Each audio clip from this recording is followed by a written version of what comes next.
Buenas tardes a todas y todos. Bienvenidas y bienvenidos a una nueva charla organizada por el equipo de Oñati Community. En la charla de hoy hablaremos sobre el pluralismo jurídico en la Amazonia venezolana. El objetivo de esta serie de charlas es reunir a exalumnos, profesores y amigos del Instituto Internacional de Sociología Jurídica para discutir algunos de los problemas sociojurídicos más importantes y actuales de nuestro tiempo. Estas conversaciones en línea crean un espacio amigable en que alumnos y profesores tienen la oportunidad de reconectarse y desarrollar un diálogo intelectualmente enriquecedor. Este ciclo de charlas comenzaron en mayo con el tema de la desigualdad socioeconómica en el sur global, particularmente en América Latina. Y desde entonces hemos podido tratar muy diversos temas, desde la situación en Afganistán, la pandemia en África, presentación de un manual de sociología jurídica, incluso el idioma vasco en los medios de comunicación en la educación. Esta última charla, que la celebramos en enero, fue el preámbulo a la defensa de la tesis doctoral que va a realizar Intza Palacín. Intza defenderá este viernes la tesis en la European University Institute en Florencia. Mucha suerte, Intza, sorteón. Y aprovecho también esta ocasión para agradecer a Intza toda su ayuda y su gran implicación en el equipo de la Oñati Community. Eskerrik asko. Encontraréis la grabación de estas charlas en el canal de YouTube, que en estos momentos lo ponemos en el chat para aquel que esté interesado. Para que los que todavía no conozcáis la Oñati Community, es un proyecto, una red del Instituto Internacional de Sociología Jurídica de Oñati, codirigido por el profesor José Ramón Bengoechea, que a su vez es el director del Máster Internacional en Sociología Jurídica en la Universidad del País Vasco. José Ramón también fue director científico del instituto. En esta red realizamos diversas actividades. Organizamos charlas como las de hoy, promovemos la cultura vasca. Tenemos una sección que es de mentores y la idea, en definitiva, es apoyar a sus miembros tanto en su vida académica como profesional. Os animamos a aquellos que no conozcáis la Oñati Community a unirse al proyecto y a la red. En realidad, todas las charlas siempre digo que son algo especiales por distintos motivos y esta no iba a ser diferente. Para mí, en especial, hay 5 ponentes que todos son excepcionales por su nivel académico y por la experiencia que tienen en este tema, pero en especial Fátima y Leticia, que fueron estudiantes del máster de la primera promoción, del máster del 90-91, y luego pasaron a ser profesoras. Entonces, para mí es un orgullo presentarles. Y bueno, voy a pasar sin más dilación a presentaros a los 5 ponentes.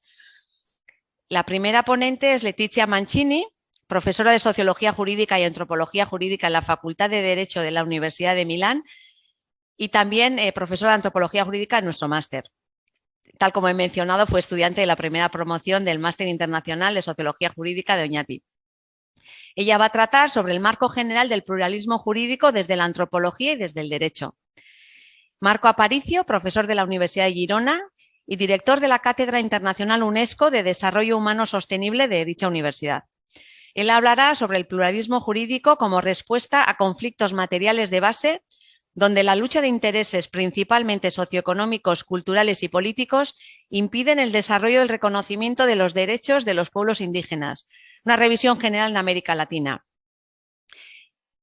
Fátima Al-Fakir, promotora de este encuentro, fue también junto a Leticia estudiante de la primera promoción del Máster Internacional en Sociología Jurídica, doctora en Derecho, Economía y Empresas de la Universidad de Girona, profesora jubilada de la Escuela de Derecho, Facultad de Ciencias Jurídicas, Políticas y Criminológicas de la Universidad de los Andes, Mérida, en Venezuela, profesora de la carrera de Derecho de la Universidad Católica de Temuco, en Chile.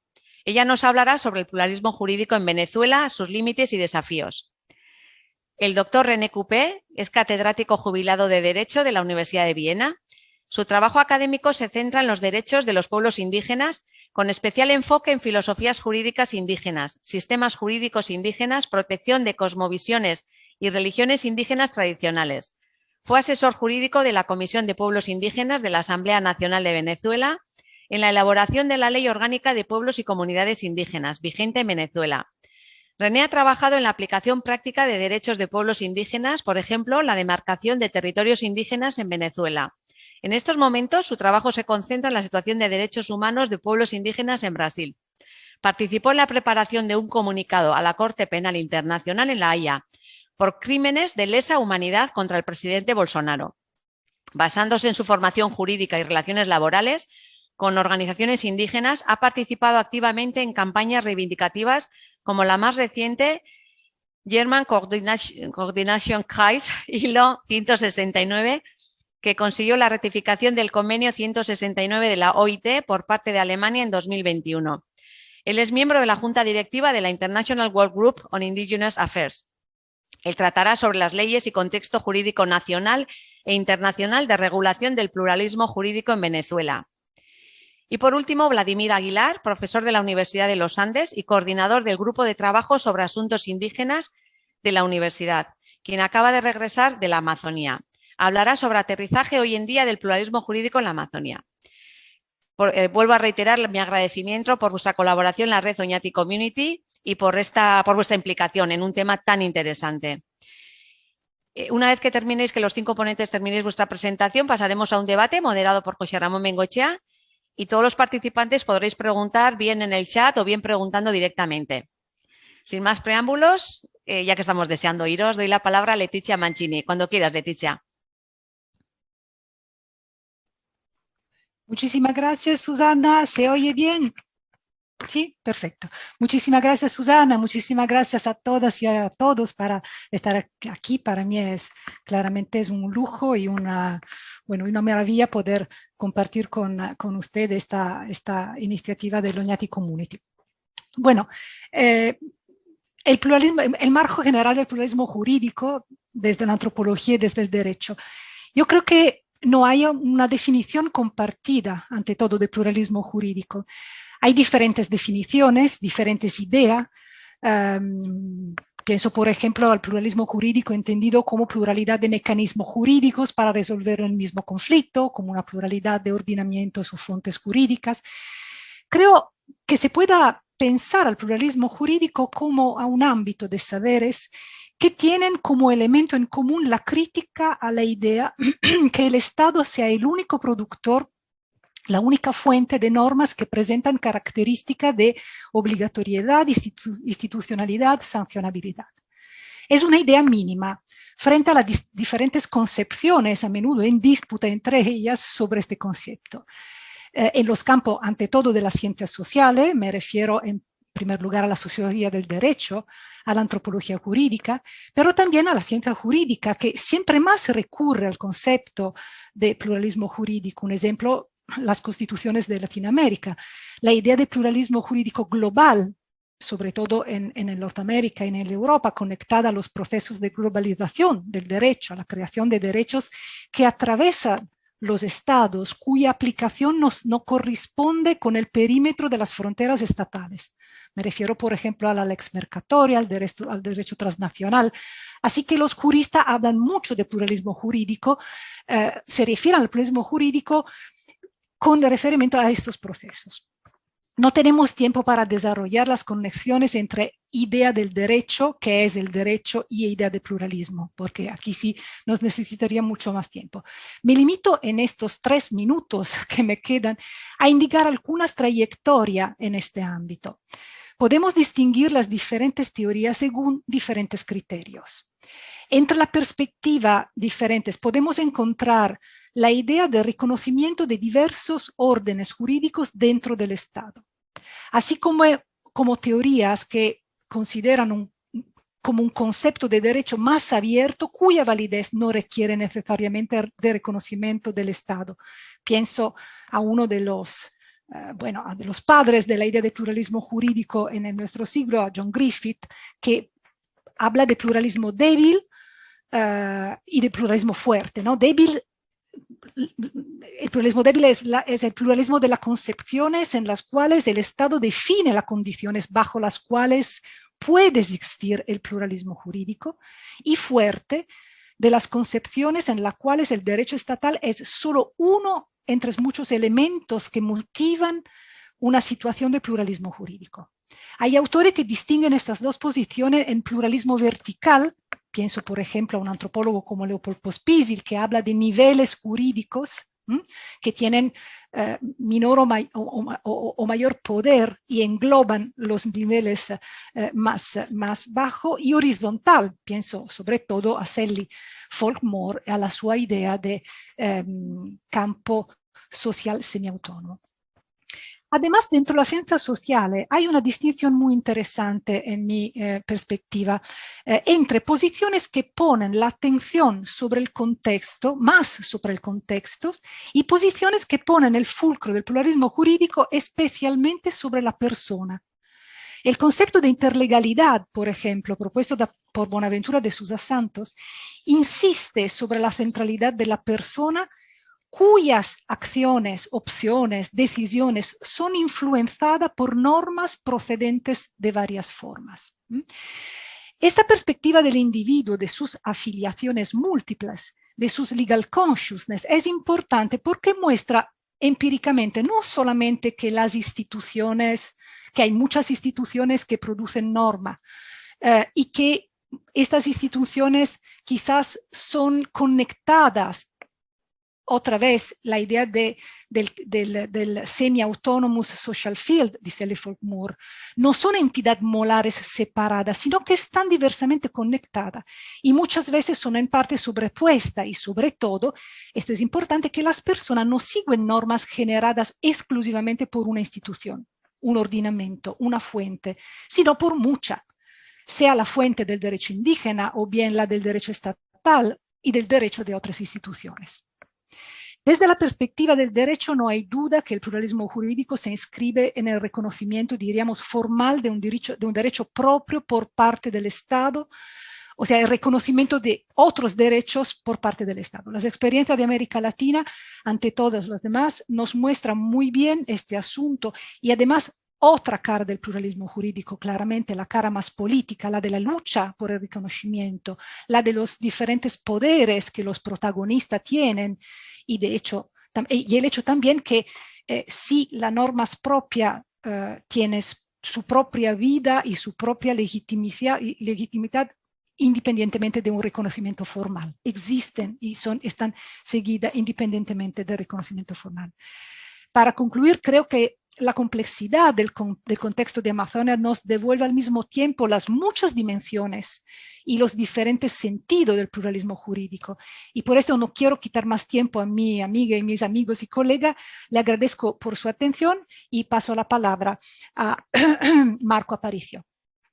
Muchísimas gracias. Bueno, pues buenas tardes o días o noches, incluso si ampliamos el espectro geográfico. Muchísimas gracias por la invitación. Expresar mi alegría, mi felicidad por formar parte también de esta comunidad. También mi envidia por la presentación privilegiada para Fátima y Letizia. Pero bueno, es una envidia que no es sana porque no la hay, pero sí es una envidia bonita de compartir también aquí. En 5 minutos, si solo dijera el título de lo que se me ha encargado que plantee, pues ya los acabaría. Por tanto, no voy a repetir el título. Lo que voy a hacer es plantear algunas ideas como a nivel casi de guión. Me sirve también mucho lo que ha planteado Letizia, porque es el marco general de la comprensión de qué hablamos cuando hablamos de pluralismo y además una idea fundamental, que es que el pluralismo existe, está y además estructura de una manera clarísima no solo las relaciones entre ordenamientos, sino las relaciones de poder, que finalmente los ordenamientos vienen a reflejar, a regular, pero también a consolidar determinadas prácticas de poder, ¿no? Aquí la cuestión fundamental es si el pluralismo existe, es cómo lo queremos, qué pluralismo queremos, ¿no? Estamos demasiado acostumbradas a un pluralismo asimétrico, un pluralismo no visible muchas veces, ¿no? Un pluralismo que estructura esas relaciones sin poder después establecer claramente quiénes son los responsables de las tomas de decisiones y, por tanto, no poder establecer mecanismos de control democrático. Cuando hablamos de pluralismo jurídico, estamos hablando, por tanto, de múltiples realidades, y cuando hablamos de pluralismo jurídico a través del reconocimiento de la existencia, del derecho a la existencia de los pueblos indígenas, pues estamos hablando de la necesidad de visibilizar esa existencia, reconocer una igual dignidad de los pueblos y, por tanto, estructurar las relaciones sociales y de poder de acuerdo con esa igual dignidad, ¿no? Ese sería como el punto de partida. Yo creo que también no está de más insistir que el pluralismo, cuando lo planteamos desde el reconocimiento de los derechos colectivos de los pueblos indígenas y desde los propios pueblos, es fundamentalmente hacer frente a un proyecto de uniformización, un proyecto que ha pretendido uniformizar para dominar. Es decir, la uniformización, el monismo jurídico, es cierto que en su origen puede tener unos elementos de fundamentación política igualitaria respecto de determinados patrones pasados, pero en cuanto se construye y se desarrolla, tanto en Europa como en la extensión a partir de los proyectos coloniales, es fundamentalmente un proyecto uniformizador con miras a garantizar los mecanismos de dominación y, por tanto, de enriquecimiento y de construcción de un sistema extractivista desde el punto de vista económico, extractivista de los recursos naturales y humanos, ¿no? Una capacidad, una voracidad absolutamente insaciable de acumulación de riqueza en unas pocas manos a través del empobrecimiento de la mayoría del territorio y de las comunidades del planeta. Quizás podríamos decir que contamos con esa ventaja ahora. Es una ventaja un poco relativa, pero es una ventaja.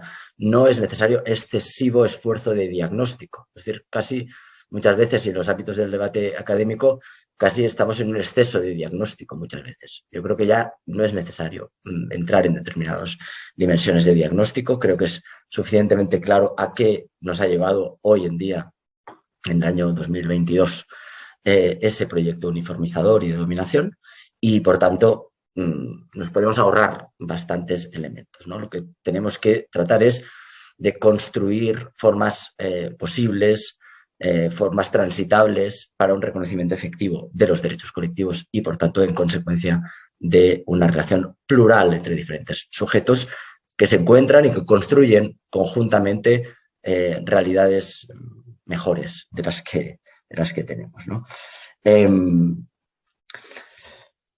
Si nos fijamos, el reconocimiento del pluralismo jurídico se ha producido desde el punto de vista jurídico, pero a través de un patrón que también conocemos suficientemente, que es el reconocimiento subordinado de los derechos colectivos. Es un reconocimiento subordinado de derechos que implica o que parte de un reconocimiento subordinado de sujetos. Es decir, siempre en el patrón de la construcción del Estado liberal, me da igual que sea liberal, social, multicultural, pero es el Estado liberal, es su estructura básica de comprensión, es un Estado que se fundamenta en la idea de la individualización de las agencias humanas, la individualización, el individualismo posesivo que diría Macpherson, y desde ese patrón ha habido determinadas aceptaciones de formas de expresión, pero que siempre se han situado en forma subordinada. Esa subordinación de derechos colectivos a los derechos individuales ha implicado, por tanto, una subordinación de los sujetos. Fijémonos que esa subordinación de sujetos está en el propio origen del reconocimiento de los derechos indígenas desde el punto de vista internacional. El Convenio 107 de la OIT, que es el precursor del posterior el Convenio 169, el Convenio 107 aparece de una evidencia que es la extrema subordinación humana a la que se sujetan los pueblos indígenas en situaciones de esclavitud o semiesclavitud en el ámbito laboral. Ese es el origen, en realidad, del reconocimiento internacional de derechos de los pueblos indígenas, que reconoce que ese es el punto de partida, ¿no? Y de ahí, después, cuando eso se revisa con el 169, a finales de los años 80, en principio, al menos está abriendo que el objetivo es superar esa subordinación a través del reconocimiento efectivo de derechos colectivos y, por tanto, del pluralismo jurídico. Y ya acabando, ¿cómo se construye eso desde el punto de vista constitucional y en parte también internacional? Pues estamos en proceso de construcción. Yo creo que ahora el debate que se está produciendo en Chile debería tener nuestro foco puesto en ello, porque además es un debate que surge de un intenso proceso de movilización social múltiple, pero que cuando se repiensa el Estado, se repiensa también de una manera múltiple. No es solo una reforma de la estructura del Estado, de nuevo, con determinadas perspectivas más urbanas, citadinas, de cultura liberal occidental, sino que está intentando al menos incorporar otras visiones, otros horizontes, otros imaginarios, ¿no? Y creo que eso es fundamental y está sucediendo ahora mismo.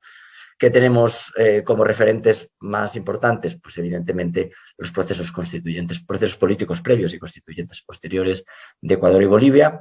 No me da tiempo. En la comparación, creo que el proceso de Bolivia es el que nos apunta, al menos en las propuestas jurídico-constitucionales, que hace una línea que es de transformación de paradigma. Es el primero que habla con claridad del reconocimiento como punto de partida de la libre determinación de los pueblos indígenas, cosa que no hace la Constitución ecuatoriana. Es el que determina con mucha claridad que el órgano judicial es un órgano judicial que lo conforman tres organismos o tres realidades jurisdiccionales distintas, la agroambiental, la ordinaria y la indígena, originaria y campesina. Y además, y ya con esto acabo, es el primero que con claridad establece que un derecho de partida y por tanto de transformación de la estructura entera del Estado y por tanto de tránsito hacia una comprensión real del pluralismo jurídico, si es que se implementa realmente, cosa que no ha sucedido, pero si sucediera, eso está en la Constitución boliviana, en el artículo 30, numeral 2, cuando dice, fijaros, lo más importante de esa Constitución, desde mi punto de vista, podía ser el reconocimiento claro de la libre determinación de los pueblos que establece al inicio del reconocimiento, ¿no? Pero en realidad la parte más importante es cuando dice el artículo 30.2, dice los pueblos indígenas, originarios, campesinos tienen derecho a que sus instituciones formen parte del Estado. Ese es el elemento central de cambio de paradigma, ese es el elemento que apunta hacia un cambio de configuración del Estado en sí mismo, porque si el Estado se incorpora a través de las propias instituciones también colectivas de los pueblos indígenas, ahí es donde se rompe la estructura de la uniformización y, por tanto, se daría pie, si es que se hubiera avanzado o si es que se logra avanzar en un reconocimiento efectivo, real de los derechos colectivos y especialmente de los derechos territoriales y de los derechos a los recursos naturales, del pluralismo como patrón de relación y de reconocimiento de la igual dignidad de los pueblos. Bueno, lo dejo ahí porque creo que ya me debo haber sobrepasado el tiempo. Creo que debo pasar la palabra a mi querida y envidiada Fátima. Buenas tardes, gracias Marco, un abrazo y gracias Susana por este espacio y a toda la Oñati Community y por supuesto pues a todos los que nos acompañan hoy en la tarde. Yo había pedido unas diapositivas, no sé si Susana las quiere compartir, solamente para diagramar un poquito más clara la idea de lo que quiero conversar, ¿no? Allí. Muy bien. Teníamos, a ver aquí cómo lo bajo, yo no sé si me están viendo. A ver. Así, sí, muy bien. ¿Se ve, verdad que sí? Sí, es que para mí es muy grande. Bueno, quería conversar un poco trayendo la idea general de lo que hablaba Leticia, del pluralismo jurídico, desde su definición y su concepción, tal como nos los ha hecho, y enmarcándolo en ese plano latinoamericano que Marco nos deja o nos dibuja con su participación. Yo quisiera que lleváramos esto a la representación y a la presencia del pluralismo jurídico en Venezuela. Y en ese sentido, entonces, son dos los puntos que me gustaría que imagináramos como unos vectores, digamos, como dos vectores que tienen necesariamente que desarrollarse para poder hablar de un pluralismo jurídico en Venezuela. En ese sentido, entonces, quisiera ubicar lo que llamamos el ámbito competencial, que es donde vamos a ubicar el reconocimiento que se le da a los pueblos indígenas en relación con el Estado. Es decir, un espacio básicamente jurídico en el cual podamos ubicar todas esas decisiones que jurídicamente se les ha permitido a los pueblos indígenas, es decir, qué competencias tienen los pueblos indígenas dentro del ordenamiento jurídico venezolano, qué conflictos pueden resolver a partir de sus propias leyes, de sus propios sistemas jurídicos. que si bien, como lo hablaba el profesor Marco, para el caso de Bolivia es, por ejemplo, valga la redundancia, un ejemplo a seguir, tenemos también el caso de Ecuador, el caso de Colombia, el caso de México, ¿no? En el caso de Venezuela vamos a referir ese ámbito competencial, por un lado, como uno de los primeros vectores, y por el otro lado, esto que hemos llamado la transformación del derecho estatal, que viene a ser precisamente una pregunta que surge a partir de ese ámbito competencial que nos permite a nosotros cuestionar hasta qué punto el derecho estatal en Venezuela se ha transformado para incorporar de una manera u otra la participación de nuestros pueblos indígenas. En ese vértice que nosotros llamamos con la letra B, es precisamente donde podemos ubicar esos derechos que funden el pluralismo jurídico venezolano. Y es allí entonces donde nosotros nos vamos a preguntar, al momento de hoy, si hay realmente una apuesta a un Estado plurinacional o en qué estado o cuál es el estado del arte del pluralismo jurídico en Venezuela. Entonces, en la segunda diapositiva, Susanita, porfis. Muy bien. En esta segunda diapositiva encontramos lo que llamamos el primer vértice, que es, como les digo, el reconocimiento de los ámbitos propios de decisión de los pueblos indígenas. Este ámbito competencial nace, por supuesto, con la nueva Constitución de la República Bolivariana de Venezuela de 1999. Podemos decir, allí se articulan un conjunto de condiciones políticas y jurídicas que consagran los derechos de los pueblos indígenas en Venezuela. Hay una organización y una unidad de los pueblos indígenas que constituye el elemento fundamental para esta dinámica que se convierte en el pluralismo jurídico. Hay que resaltar que esta es, podríamos decir, la consecuencia, el resultado, este reconocimiento es la consecuencia, el resultado de una lucha mantenida a lo largo de muchos años de los pueblos indígenas venezolanos. Es decir, no podemos entenderlo como un regalo que se le otorga desde el Estado, sino que es una consecuencia de muchas luchas que se han venido forjando, ¿no? En ese momento, la puesta en funcionamiento de los sistemas jurídicos de los pueblos indígenas en relación con el poder determinante del Estado aparece o se consagra con el cuerpo legislativo constitucional y luego con una serie de normas que, como vemos allí, pues tienen carácter más bien orgánico, que nos van a desarrollar esas competencias y esos conflictos básicamente a partir de los cuales se pueden resolver con el presupuesto del pluralismo jurídico tal como lo hemos venido entendiendo. Solamente por nombrar, yo por supuesto no puedo entrar en cada una de ellas y explicar hasta qué punto podríamos hablar de un desarrollo del pluralismo jurídico con ellas, pero sí creo que son importantes en el orden cronológico de aparición la ley aprobatoria del convenio 169, luego la conocida LOPSI, el profesor René Cupé ya nos hablará exactamente de ello y también de su participación en la conformación de la LOPSI. En el 2005, esta LOPSI es la Ley Orgánica de Pueblos y Comunidades Indígenas, la discutidísima Ley de Demarcación y Garantía del Hábitat y Tierras de los Pueblos Indígenas, que vamos a ver es uno de los puntos coyunturales a partir de los cuales el segundo vértice, vamos a ver de seguida, no podemos decir que se contempla perfectamente desarrollado, y de esto nos va a hablar también Vladimir, y la Ley de Patrimonio Cultural y la Ley del Artesano Indígena y otras. Estas, digamos, el primer vértice de ese pluralismo jurídico venezolano. El segundo vértice, la próxima diapositiva, intento presentarlo, ¿verdad? En ese segundo vértice encontramos lo que hemos denominado los campos liminales del pluralismo jurídico en Venezuela. ¿De qué hablamos allí? En la situación del reconocimiento de los ámbitos propios de decisión de los pueblos indígenas, el Estado necesariamente tiene que situarse frente a este reconocimiento con la voluntad de una transformación. No basta ese primer vértice de competencias hasta que no se cambie esa lógica de relación que está asignada por la pugna Estado versus pueblos indígenas, del que nos había hablado el profesor Marco y que la profesora Leticia también nos habla como el fundamento de ese pluralismo jurídico, bien sea que lo hablemos de forma horizontal, bien sea que lo hablemos de forma vertical. Esa relación signada por la pugna Estado versus pueblos indígenas tiene que verse transformado. Y es allí, en ese segundo vector, donde encontramos principalmente los campos liminales del pluralismo jurídico para Venezuela.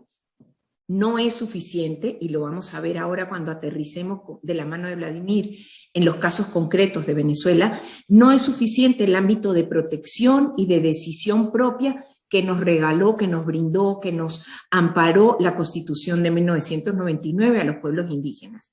Hay un desafío que se presenta al comprender que el propio derecho estatal debería ser un producto más o menos de ese propio pluralismo. Entonces tiene que haber un encuentro de diferentes culturas que proponga espacios de negociación, de coordinación, de discusión y de decisión. En la última diapositiva, por favor, Susana, para ubicarnos, tenemos allí, no, por supuesto no lo voy a explicar todo porque no nos alcanzarían estos 5 minutitos, pero sí me gustaría que visualizáramos del lado izquierdo estos 3 campos liminales como esos 3 grandes conjuntos de límites que encontramos para poder hablar de un pluralismo jurídico efectivo en Venezuela. Entonces, es un conjunto de elementos limitantes dentro del ámbito político-económico. Hay un conjunto de elementos que limitan la realización del pluralismo jurídico desde el punto de vista valórico o axiológico, y hay un conjunto de elementos que limitan el pluralismo jurídico desde el punto de vista jurídico o meramente teórico. Por supuesto, sería maravilloso poder hablar, pero cada uno de estos indicadores nos darían para una charla distinta, ¿no? Sin embargo, lo dejo allí y gracias por permitirme enseñar la diapositiva para que lo visualicemos de manera general, ¿no? Encontramos indicadores para ese campo político y económico, como son la persistencia del coloniaje, la conformación misma de ese Estado-nación, el extractivismo y la cooptación como fenómenos actuales y desbordantes en Venezuela. Yo creo que de esto es lo que nos va a hablar Vladimir ahora de manera seguida. Frente a estos indicadores del campo liminal político y económico, por supuesto tenemos propuestas desde la teoría, claramente, de unos desafíos, de unos retos a seguir. Y también una propuesta desde el punto de vista teórico, como hablar de un pluralismo más allá de no horizontal y no vertical, sino en su naturaleza agonística, ¿no? Esto sería también otra idea para otra charla, pero sí quiero que nos quedemos con la idea central, ¿no? Estos son los límites fundamentalmente en el plano político y económico. Tenemos unos límites que en la esencia podríamos decir filosófica, valórica o axiológica del pluralismo jurídico también constituyen unos elementos limitantes del pluralismo jurídico, ¿no? La idea de los bienes comunes para los pueblos indígenas y para los estados en general hoy día están sobre el tapete, ¿no? Tenemos que partir de esa propuesta del pluralismo cultural para poder comprender filosóficamente las bases de ese pluralismo jurídico en América Latina en general y en Venezuela en particular. Y finalmente, pues aludir a esos elementos del campo liminal jurídico que son precisamente los que definen el pluralismo jurídico y es lo que ha hecho referencia Leticia cuando nos hablaba, ¿no? Allí, sin embargo, yo quiero subrayar los elementos del desafío frente a esos límites jurídicos, como son el poder hablar de la jurisdicción especial, el participar de una justicia cultural, creo que son conceptos básicos que tenemos que retomar para poder hablar de una superación de estos campos liminales. Y, por supuesto, la consulta previa, como muchos de los otros elementos que desde la regulación estatal podríamos considerar como básicos para un desarrollo del pluralismo jurídico en Venezuela. Yo creo que con esta visión así un poco apresurada y tal vez un poco atropellada, yo quiero darle paso, no sé si estoy bien de tiempo, pero quisiera darle paso entonces al profesor René Coupet, que nos va a hablar un poco del marco de ese ordenamiento jurídico, para luego aterrizar con Vladimir a la realidad venezolana. Muchas gracias. Adelante.